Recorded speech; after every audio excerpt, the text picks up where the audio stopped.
Dan Illman, Mike Beer, two graded stakes at Aqueduct on Saturday, including race number 8, the Grade 3 Toboggan. These are sprinters going 7/8 of a mile. Let's take a peek at this field. 7 entered, your morning line favorite on the outside. Kinetic Sky, Rick Dutrow, Jose Lizcano, very game last time out, going 1.125 in the Queens County. Now he's going to cut back to 7, and it worked out for him 3 back.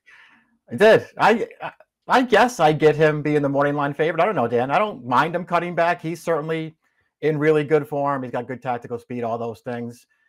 He can win this race. I wouldn't take too short a price on him. There is a potential lone speed, though, according to our friends at Timeform US, and that's the number 5, Super Chow, up from Gulfstream Park. He was originally scheduled to run at Laurel last week. That race got snowed out. This is plan B for him, and Super Chow is quick enough to make the lead. It's a blue bar scenario that favors front runners.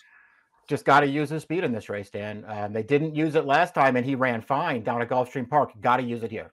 A horse that is hoping this pace projector is completely false is the number 1 Divine Armor, who you see at the back of the pack after the opening quarter mile, according to Timeform US, was at the back of the pack turning into the stretch of this high-level optional claimer on January the 12th and runs on a little bit to finish 3rd. He puts in a pretty good late run here. I mean, man, he got pretty far back there early. I mean, just showed no speed in this race, and that's got to be a real concern. His running style doesn't seem like it suits this race very well. He's a little interested in here, though, Dan. I get in Southern California to begin his career. I guess they thought he was a dirt router. 20, 23, 24 starts out there. They only sprinted him twice. But Jacobson thinks he's a sprinter. This horse ran pretty well last time.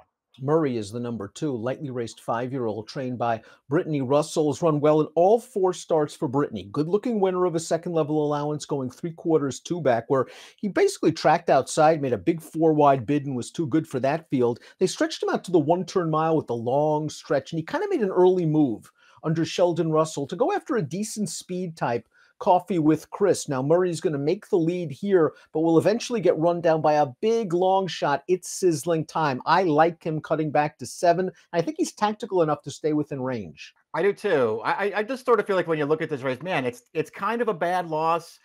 It also kind of feels like he didn't really want any part of the mile here, Dan. I like him cutting back for this race, mostly because those first 3 starts sprinting for Brittany Russell, I thought he looked really good in all of those starts. And obviously it didn't pan out for him early on, but he was a blowout maiden winner for Baffert. He had real trouble staying on the track early in his career, but he's in form now and he's staying on the track now.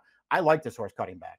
Is the number 3 Manny Watt tactical enough to stay close if the pace is slow and then kick down horses that get the jump on? And that's a big question because class-wise, he fits with these horses. He won the Phoenix in 2022. He was 4th in that year's Breeders' Cup Sprint. He had sort of an abbreviated and disappointing campaign last year, culminating in a late-running 4th over the synthetic at Turfway.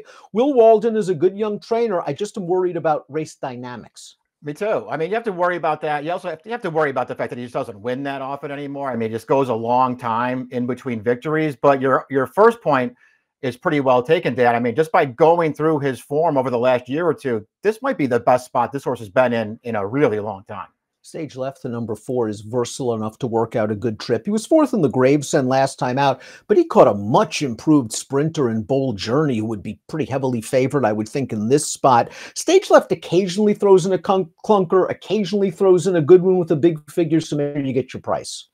I'll agree with all that. I mean, this is a horse who is capable of winning here. I don't know how reliable he is necessarily, but his good race will give him every chance to win in here, Dan. He also has enough speed to be forward in here if that pace projector is right. He could get a good trip in here, and just don't be too hard on him for the Gravesend last time. That pace was wicked fast, and he was chasing it. Here's the speedy Super Chow. He's hit the board in his last 6 starts without winning any of them. His most recent race is second-level allowance at Gulfstream Park, where he didn't use his early speed. He rated from off of the pace, and he makes a run on the outside, and you're going to see him get a little bit drifty, and this is what Super Chow does in a lot of his races. So he fails to seal the deal at 1-2 against Loco Abario, who I believe is in Thursday at Gulfstream. Yeah, I mean, listen, he runs fine in here with rating tactics, and he just can't quite get the job done. He did earn a big new buyer top in that race, Dan. It was also first-time LASIK, so because of the way they screw around with you these days now he has to take the LASIKs off again in a stakes race, so Who knows if the Lasix led to the improvement last time, but if it didn't, this is a really good spot for this horse. He's supposed to be on the early lead in this race. The Skylander, the number 6, seems to be in much improved form. Cut back to the 7 last time out on October the 7th during the Belmont at the Big A meet, was dismissed at 44-1 in a first-level allowance race. Is down inside here and is going to stay on well to be second. Wet track move up? I'm not sure. He earned an 83 buyer, 2 starts back on fast going.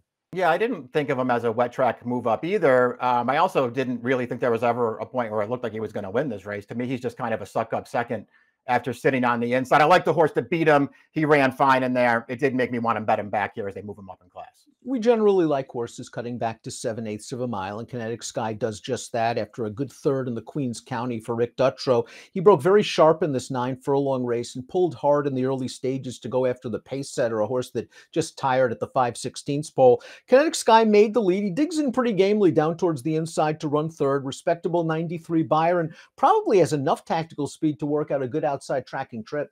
I think he does. I like this performance from him. I thought he ran really well in here, and I'm not sure that cutting back isn't a really good thing for him in this race, Dan. Again, he can win. He's in really good form ever since Dutrow claimed him early last year. He always shows up. He gets good trips in his races.